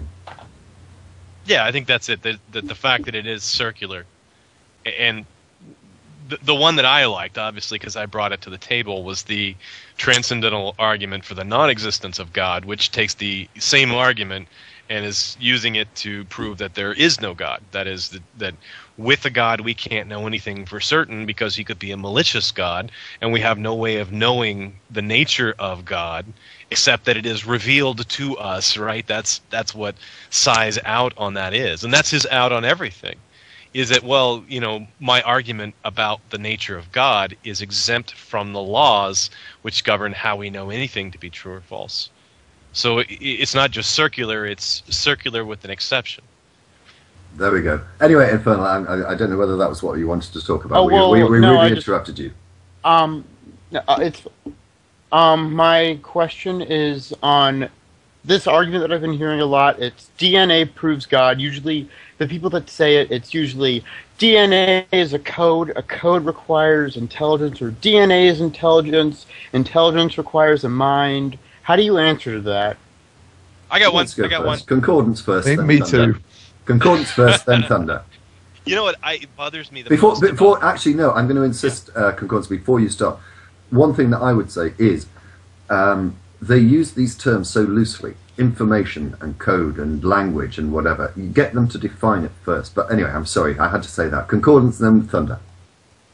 Yeah, and technically, while it is a code in the sense that, you know, there's certain chemical rules involved, it's also a physical object, and that has some real elements to it. I mean, you could say that sodium pairs up with chloride, and that therefore the ionic chemistry is a code, because a +1 always pairs with a -1, right? You know, and that conveys a certain amount of information by itself. I'm not going that route, though. What I think is being carefully concealed in that argument is that all known codes are not just intelligence or mind. They're all human. Every code we've ever discovered has been a human code, right? And so the mind that is working is a human mind. And then suddenly we jump to the exception to that rule, which is, oh, well, DNA is a supernatural source. So you could formulate that same statement a dozen different ways. All known codes have been created by humans. All known codes are the product of mind. All known codes are the product of natural beings. All known codes are the product of organisms with 2 legs. Whatever you want to throw in there, you could use it to justify anything. But all known codes are human codes, and DNA is an exception to that. And it's an unusual exception, but you can't throw the exception in and then say, oh, well, you know, the commonality obviously is mine, because we don't know that. That's evidence not being subjected to criticism. So that to me is the most obvious deflection on that. It's not that all known codes are the product of mind. All known codes are the product of frickin' humans, and we know DNA isn't the product of humans. So there must be an exception to it. It's an exception to that generalized rule. I'll pass it to Thunder. Well, actually, you could, if you were wanted to make an equally fallacious argument to the one that's actually proposing that the conclusion is of God, is all known ghosts that we know of are human. DNA is a code, therefore DNA is made by humans. But you're right. I mean, that's no more or less convincing than saying that it's a God. But of course, the thing about DNA is we know that it reproduces, we know that it's subject to environmental attrition, and any system with those 2 properties will evolve. And we know that evolutionary algorithms are very good at finding solutions like in coding and the such like. So evolution is capable of producing designed objects. We know that. So the answer is obvious. We know the origin of this. It's evolution. Evolution can design systems. Evolution does design systems. We can demonstrate this on test rig computer programs where we set up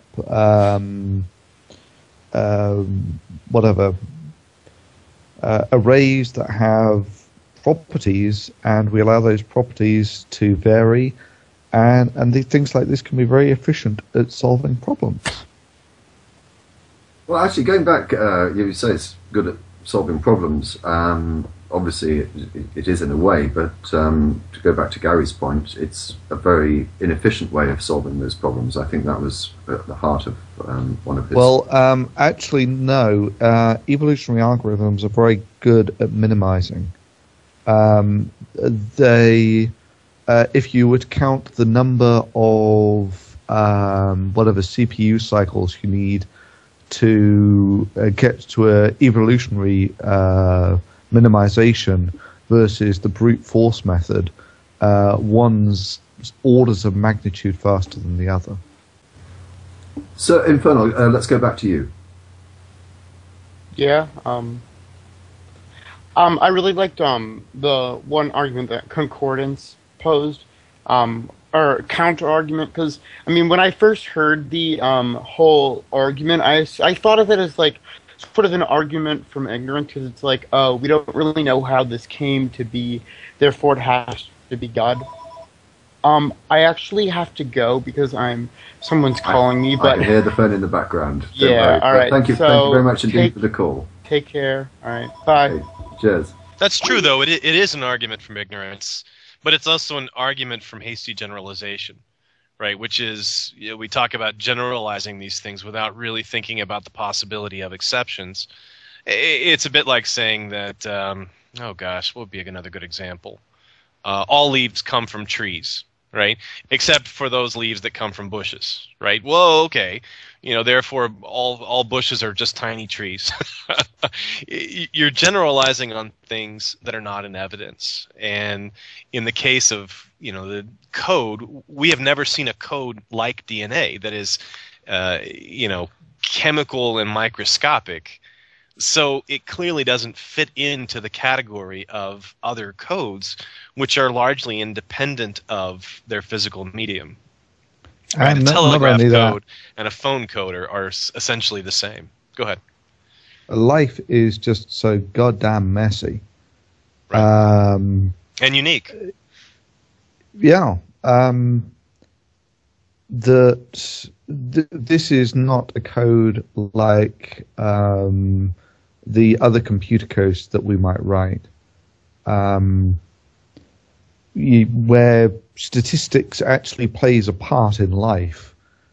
Things like when you're doing the reproduction, whatever it is, the crossover and the mutations. These are actually significant factors. You don't get those in code that humans write. You get them in evolutionary situations, but not in human written codes. Well, and all codes generally are there to convey information from one party to another. In the case of DNA, that's not really true. The information exists only to perpetuate itself, only to propagate itself over time. There's no other intent. There's no reason for it. It simply is, and then it self-creates, or it replicates itself. And all the instructions within that DNA is basically the instructions on how to keep copying those instructions, right? And that's not a very good message. It's certainly not the kind that a mind like ours would come up with. Okay, we're going to move on to Eric, our next caller, but just before we do, Eric, one moment if I may. Just to remind people, these programs are posted onto YouTube, normally within about 48 hours. Of course. Yeah, we're with you in a second, Eric. But also you can download them from iTunes and feedburner. The best way of finding the links to those is through our website, which is www.magicsandwichshow.com. Dead easy to remember. I'll put a link above the chat in a moment. And you can also follow us on Twitter at the capital letters THE and then DPR Jones lowercase. And the reason why it's called that, as opposed to Magic Sandwich Show, is because Magic Sandwich Show is too long for a name on Twitter, and it ends up with Magic Sandwich, and that's it. So it looks too silly, so that's why we got it. Anyway, I will remind you of that later on. Eric, welcome to the show. Hi, can you hear me? Perfectly, yes. What have you got for us? Well, firstly, I noticed that Thunderfoot in his recent video used a Doctor Who reference, the Weeping Angels, and I noticed you also used it in an earlier show, so I wanted to ask if you had a favorite incarnation of him or one you grew up with. Weeping Tom Angels. Baker. You don't know about the Weeping Angels? I do, but I don't think I've ever used that as a reference in anything I've ever said. Thunderfoot did, but you mentioned Daleks, Cybermen, and those kind of things earlier. That I did. I must be getting old. My short-term memory is failing me. That's what happens with birthdays. But go on. I just had one, so well. Well, many congratulations. So sorry, the question is whether we have a favourite Doctor Who. Yeah. Okay, well that is a serious change in topics for the show, but Thunder. Well,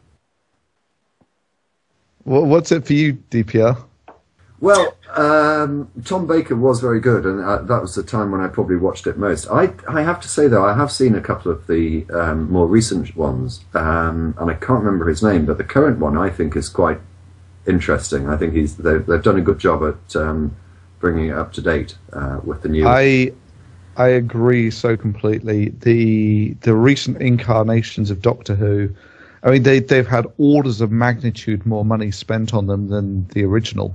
In fact, I think the original Doctor Who's back in the 70s and 80s, the entire special effects budget per episode was something like £50, which is it's a pathetic amount of money. And there's a reason why the monsters all look like they're made from papier-mâché and children's paints.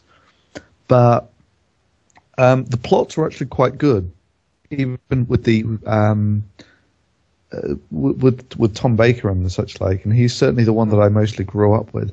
Then it went through a bit of a weak phase, and then it came back with Eccleston. He was fairly good. Tennant, he was very good, and the new guy whose name I've forgotten, he's very good as well. Yeah, and someone's posted in the chat that Matt Smith sucks. So obviously I agree. he's not got. And what's interesting is this has caused more chat or comments in the chat than any other question that we've had. Who is the best Doctor Who? Sorry, Concordance, do carry on.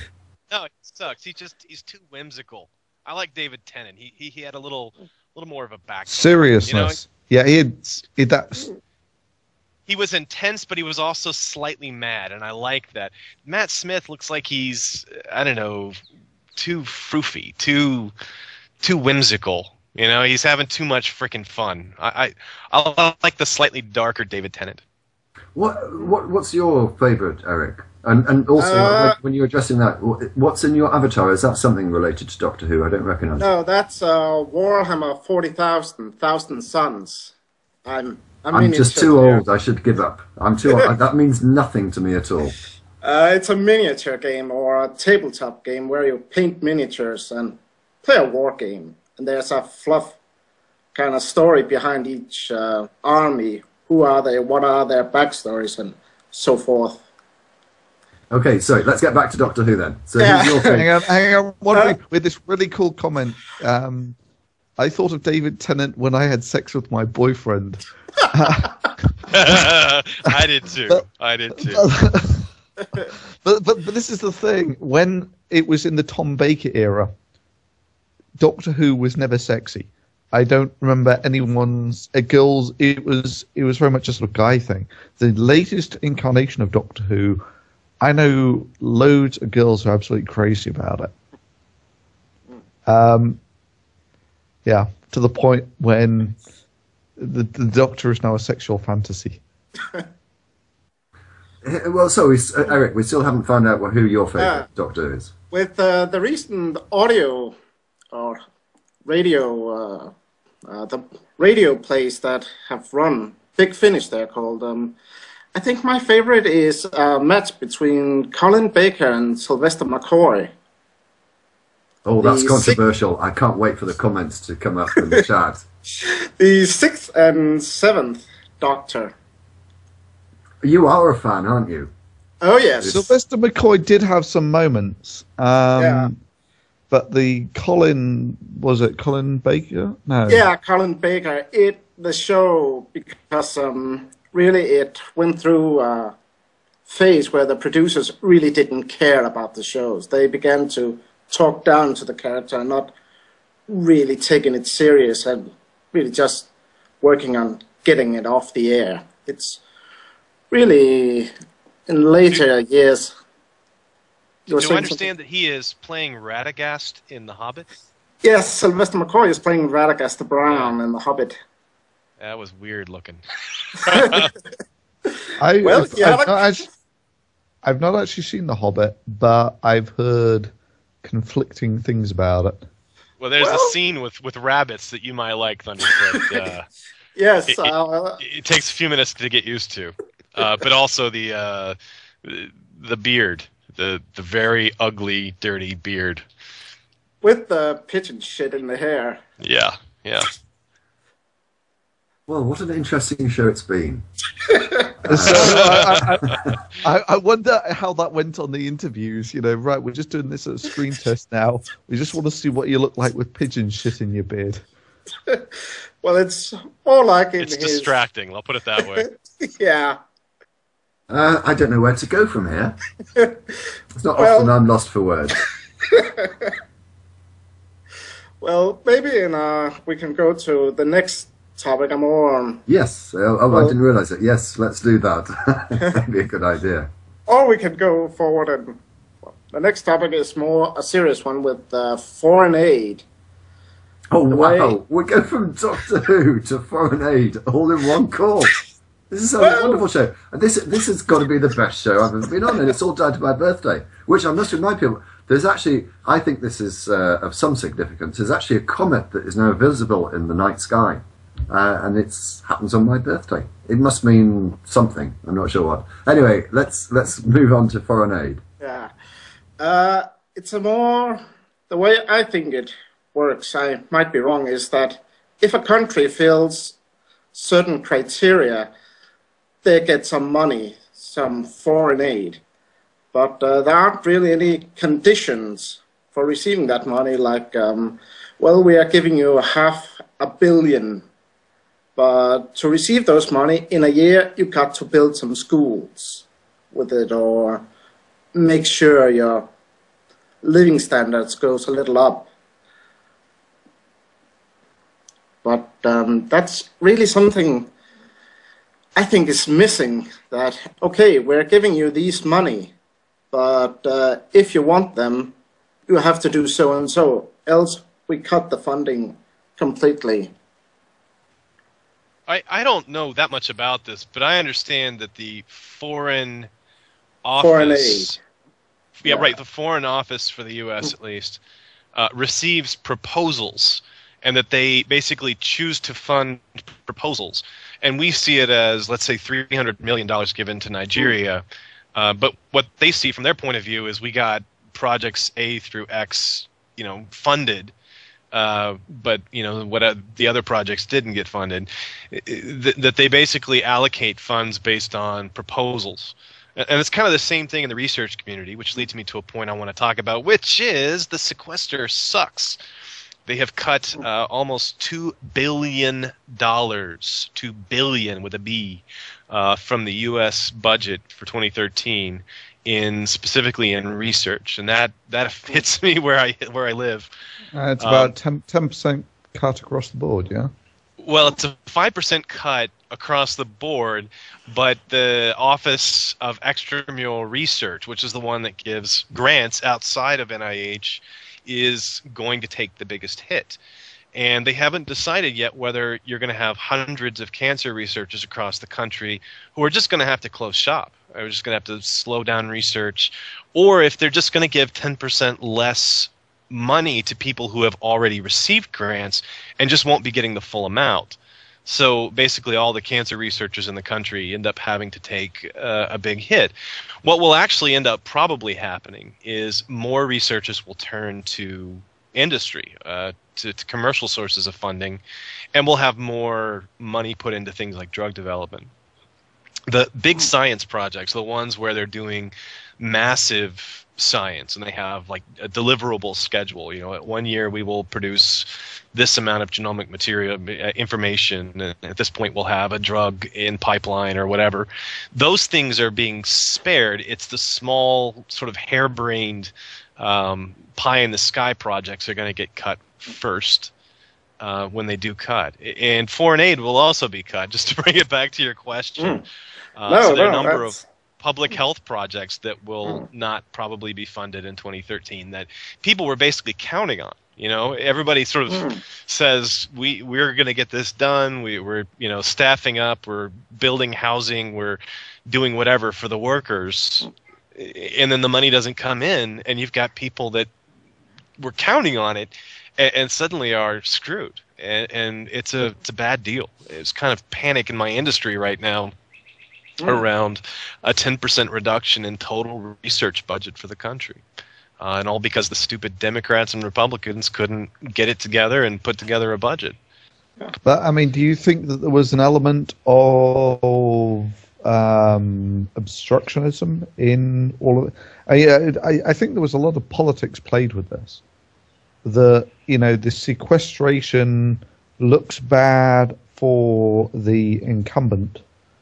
And so, do you think that there was politics in it like that? That all the Republicans had to do was kick their heels till this was the default. I don't know. I always assume incompetence when it comes to the government. So I just assume that they just seriously could not get it together, and time just ran out on them. They were playing politics, but obstructing each other and just refusing to give, or they had all these a lot of them had given promises not to raise taxes, and a lot of them had promised not to cut programs, and so you got all these people with these conflicting agendas, and they just couldn't work them out because whoever blinked first lost. They played chicken on the budget. Because I had been. This might have just been a New York thing. I can't remember if it was a United States, a federal issue or a state issue. But they had gone right up to the wire on the sequestration previously. But they'd managed to get it sorted out. And this one, obviously not. Well, they did an extension. This was supposed to hit at the end of the year, at the end of 2012. And somehow or another, they managed to bypass that and give them another 3 months. But I mean, the research world is going to reel from this. The medical research community is going to reel. NSF also got cut. National Science Foundation and Department of Energy, who fund a lot of non-medical biology research. So you're going to see a lot of scientists basically out of work.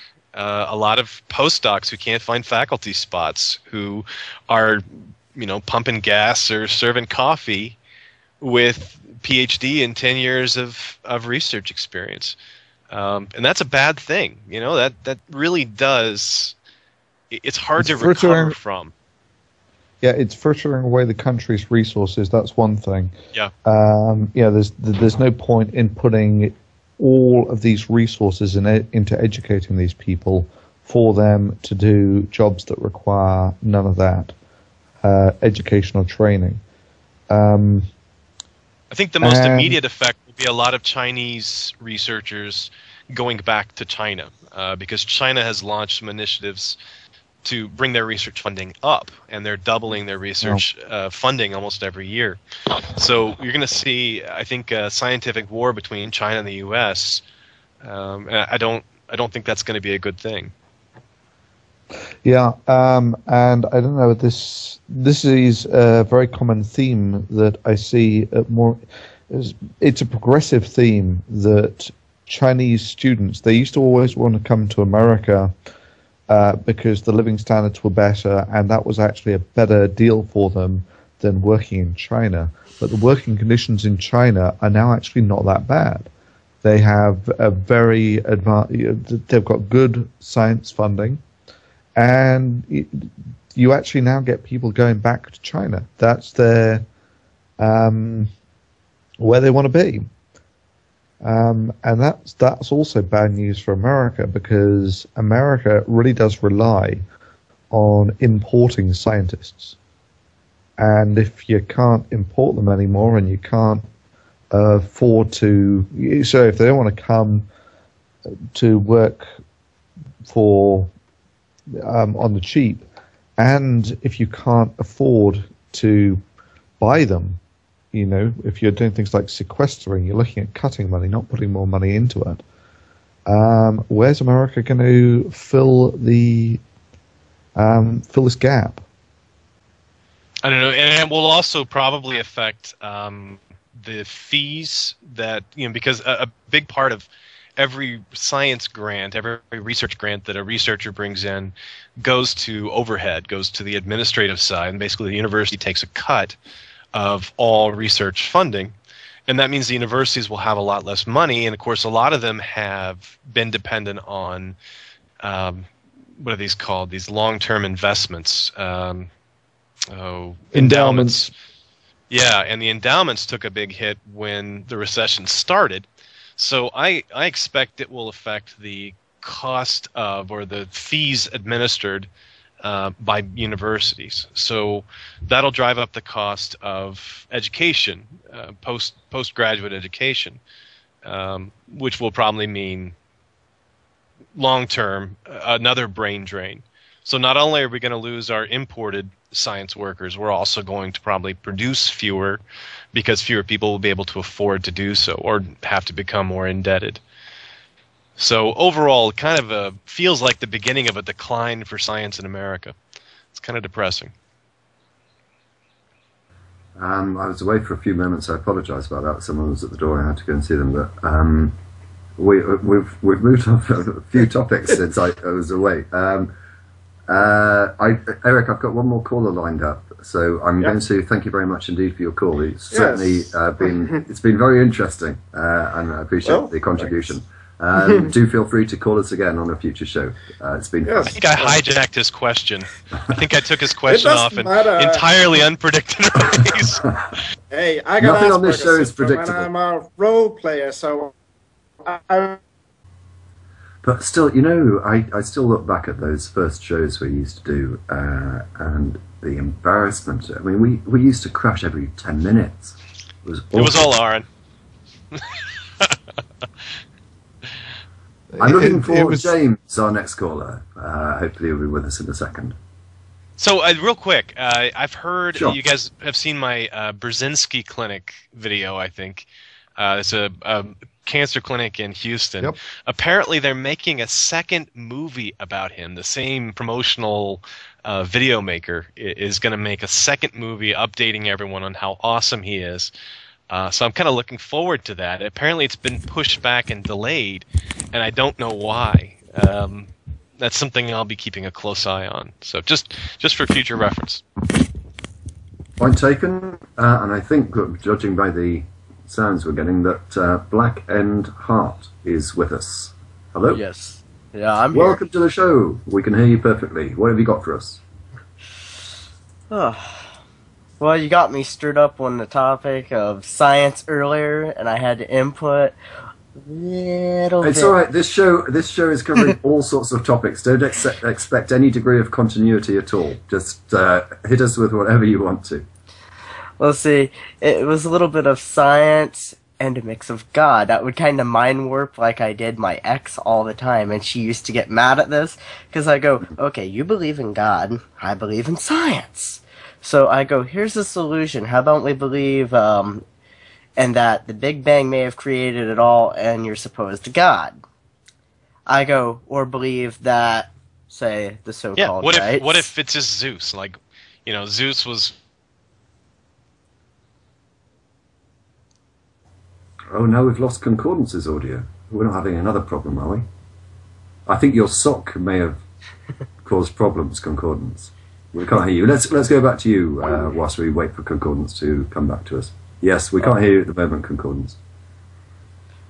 Oh. I do. I mean, when you say let's believe in science, let's believe in God. I mean, that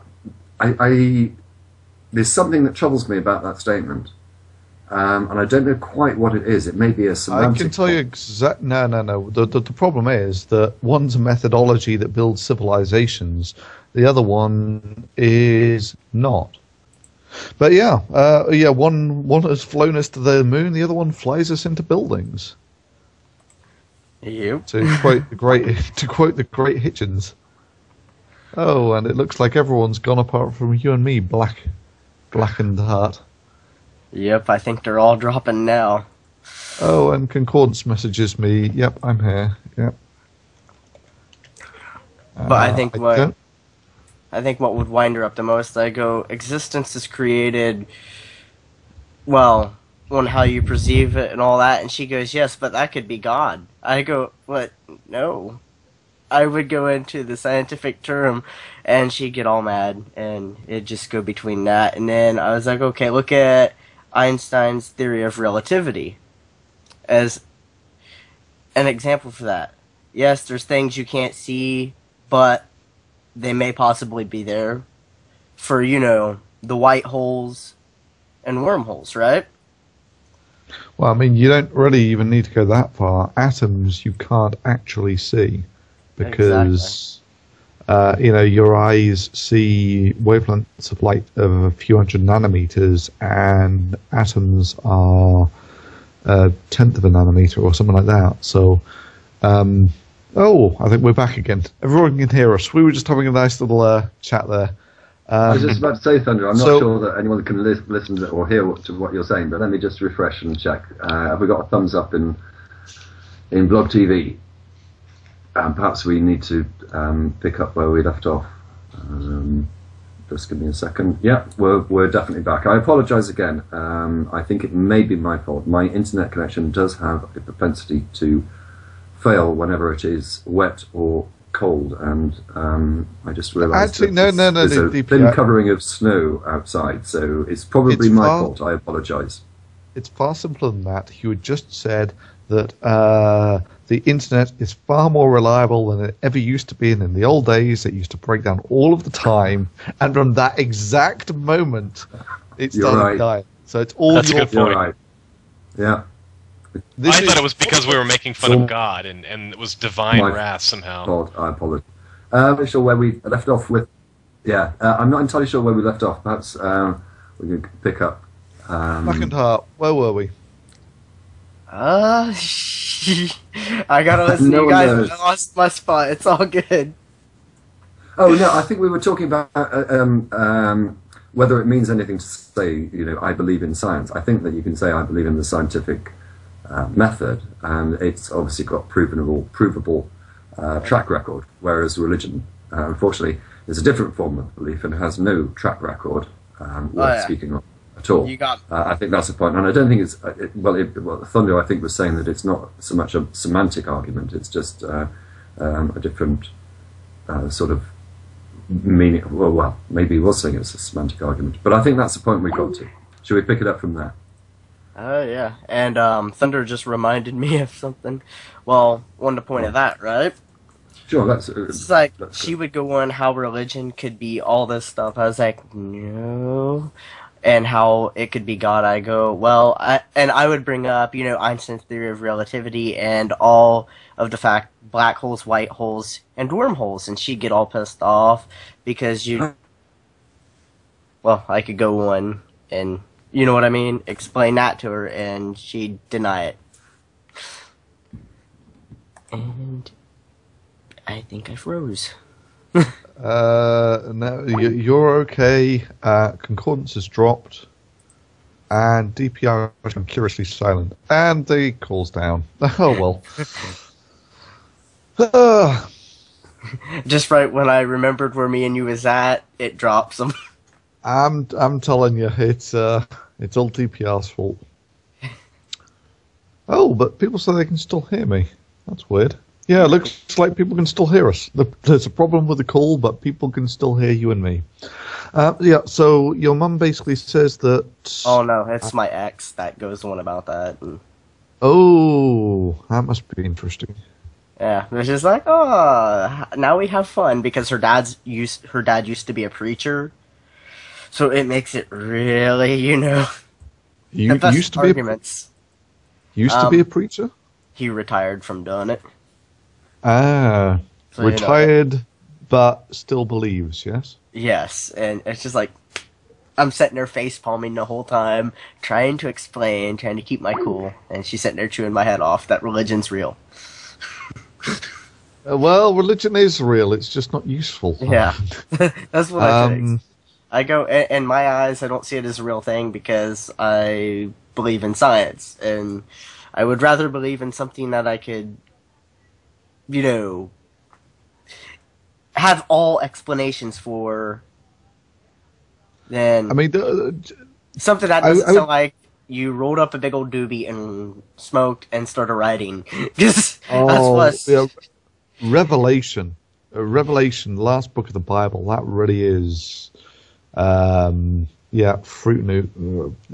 Loop's crazy. Yeah, it's just like, okay, what were they smoking to write this? Because I'd like a little bit of that.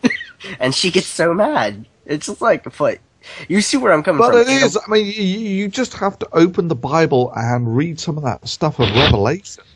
And it's there's the beast with 4 eyes and 6 wings, and they all keep flying around God, praising him. And it's like, what the hell are you boys on? Yeah, it's just like they had to have some mix between opium and marijuana that, they was completely whacked out, not giving 2 shits what they was writing. I mean, it's kind of...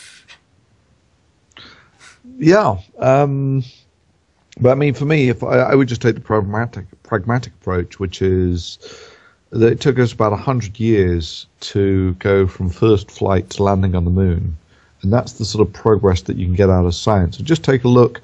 It took us 30 years to go from the science fiction type Star Trek communicator to the smartphone. That's the sort of progress you can expect out of science. From when Jesus died to the abolition of slavery, you had 1,500 years of Christian dominance in Europe, and during that time they didn't even manage to abolish slavery. I'm sorry about that, Pat. Welcome to the show. What have you got for us? Well, thanks. I have a question about I think Thunder's familiar with the lakes in upstate New York, and I thought it was curious that Cayuga Lake never freezes, but the Great Lakes do. That's actually an interesting question. Cayuga Lake used to freeze, and they used to cut ice in it. So, but well, I'm in my mid-40s, and I've never seen it freeze. When you say freeze, you mean completely freeze? Yeah. Yeah, I mean, it'll go like half a mile or a mile up the lake, but... yeah, I would probably call that freezing a bit better. But you're right. No, and the Great Lakes completely freeze? That's my understanding, is that they completely freeze over. Oh. I don't know. Is it are they all the same saline level? Yeah, they're all fresh. I just assumed that it was a volume issue, but Cayuga Lake being really deep. Yeah. Well, apparently they did used to harvest ice in Cayuga Lake in the late 1930s. So it's going back a while. But then again, you don't need the whole lake to freeze to harvest ice from it. And for certain, if I remember rightly, Erie used to be the big ice cutting. They used to cut ice from Lake Erie and then ship it all over America and keep things cool for the rest of the year. But I don't know. Well, because of the time, let's not spend too much time on this, because I know you had a second point that you wanted to raise. Yeah, I just wanted to talk about the presuppositional argument a little bit. Yes, please. One of the things that I think helps to illuminate just how ridiculous of an argument that is if you take a simple inanimate object and use the same line of reasoning that psi does.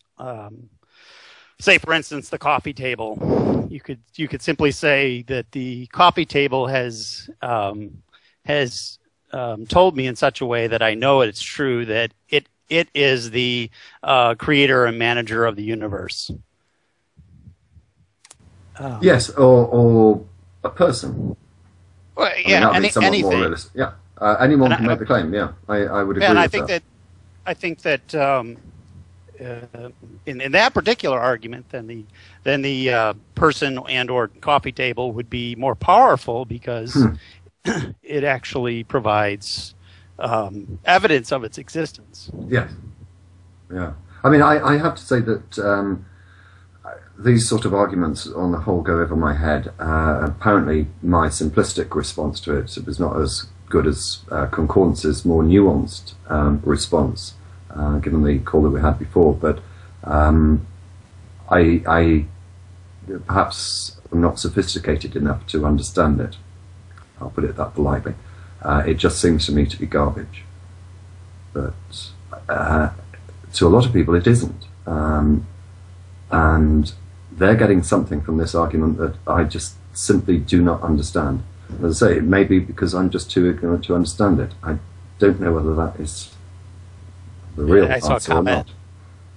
I saw comments in the text that why do people still give this argument any time? And I guess I feel the same, that I find it completely not. Well, I don't even think it's an argument, but it's interesting that even William Lane Craig, who relies on very outdated arguments that he's resurrected from antiquity, such as Kalam. I mean, that's thousands of years old, that argument.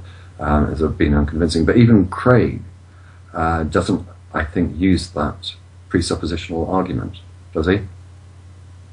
I've never heard him use it. Yeah, but it obviously impresses some people. I mean, the fact that people are still trying to use it suggests that it's of some consequence and has some meaning to some people. I think the reason that a lot of people like it is you need to know absolutely nothing to make the argument. Right? The argument is, if you can make an argument, therefore God exists.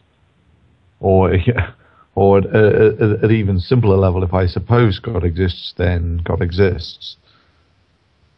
But this is my point, Thunder, if I may, and also to you, Pat, perhaps you can help me. I mean, that's my understanding of it, and it's so simplistic, I just don't get it. And is it me missing something, or is the argument really that weak and shallow? Well, I think that Cy seems to have really polished it as best he possibly can, and it's really quite entertaining to watch Eric try to use the same argument, and he's completely inept at it. But yeah, I find nothing about it compelling at all. I mean, even with the Kalam argument, sorry, Thunder, I'll come to you in a second, but even with the Kalam argument, that has a certain degree of merit. I don't think it's convincing because, for example, William Lane Craig will take the conclusion of Kalam and go through another 7 steps to get to his God, none of which are justified. So whenever I discuss Kalam, I concede everything and just work out where they're going with the conclusion. But with presupposition, it's just, there's nothing at all, is there, Thunder? Yeah, like I was saying, I've actually seen videos of Eric Hovind and Cy, and they basically say as much, that you shouldn't try and argue from evidence and whatever, because basically they don't say this explicitly, but the implication is that you will just get, if you're dealing with someone who is competent, they will just take you to the cleaners. if you try and argue on the evidence. So you don't argue from evidence, you argue from the presupposition that God exists. And therefore you never actually acknowledge the possibility that God doesn't exist. Yeah, what but might be the consequences? With that argument, any sort of like presuppositional argument, I mean, you can put anything into the presupposition as a Pat sort of like indicated. You could put a coffee table there or whatever, and that's why I mean I'm lost at this stage. How can they seriously suggest? Well, I'm going to I'm sorry, it's getting late for me. I've lost the ability to speak. Presuppose. Thank you. Presuppose that God exists, and from that point onwards, it's circular. I just don't get it. And as I say, I because the argument is quite popular amongst some people, I do worry that I am missing something. But if I am, I don't know what it is. I think it's overly simplistic arguing and special pleading. And that's why I think that the inanimate objects approach really draws a circle around it, indicating just how ridiculous the premise is, that you're presupposing something that may or may not exist. And then using that argument to suggest that it does exist. Yeah. If anyone watching understands the presuppositional argument and thinks that I've missed something, do join us on the next show and tell me exactly what I've missed, because I don't get it. There we are. Okay. I note that we're sort of like 25 minutes after, which is not unusual for us. But if you've got another point... I just wanted to apologize for putting Thunder on the spot. I assumed that he would know. I'm kind of disappointed he didn't know. He is our font of all knowledge, but he doesn't know everything. I've got two viable suggestions, neither of which I know is correct. The first one would be heat flow, in that the bigger lakes, you expect the colder water to stay more on the top, and there isn't so there's the ratio of how much bottom there is to the lake, which sort of can keep it warm, to how much surface area. So that's the first one, is basically the aspect ratio of the lakes. I don't know whether either of these are correct. And the second one is basically heat flow within the lake, which is to freeze the surface, you need to get the heat away from the surface and not be able to conduct heat up from the rest of it. And if you've got a large body of open water, you might expect these, they're not thermoclines, where you get the stable situation where the cold water sits on the top because it's less dense. Two suggestions. I don't know if either of them are correct. I'll tell you what we will do, though, Pat, because we do actually think about these things during shows. We'll have a look into it and watch the next show. We might have an answer for you. All right. Well, if I chase it down, I'll let you know. Yes, please come back and let us know. Yeah, that'd be great. All right, Pat, because of the time, I am going to remove you. But thank you very much indeed for the call. See you guys. Thanks. Thank you very much. I'm going to bring everything to a close now. A few announcements to make. I think it's been an incredibly fun show. We've covered so many topics today, and the call has been fantastic. Enjoyed all of them. The shows will be up on YouTube within 48 hours, also on iTunes and Feedburner. The best way to access those links is to go to our website at www.magicsandwichshow.com. You can also follow us on Twitter at the DPR Jones, and future shows, announcements for future shows normally appear on our website as well. Time zones have changed in America, which means that we're somewhat out of kilter, and I noticed there were more people in the room before the show started, probably waiting, wondering where we were. Again, if you check out the announcements page on the website, we always include a link to a world clock so you can get local times. But I think for probably the next maybe 3 or 4 weeks, which is the next 2 shows, there's going to be an unusual time difference. We're out of kilter to a degree. But just keep in touch. And say follow us on Twitter. But it's been great fun. Thank you all coming along and wishing me a happy birthday. That's been fun. More cake would be nice.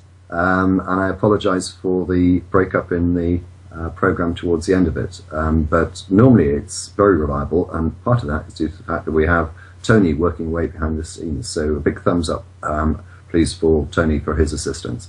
Thunderfall, any last words before we shut down? No, it's a great show. Many thanks for listening, and hopefully see you in a couple of weeks. Yep, on that bombshell.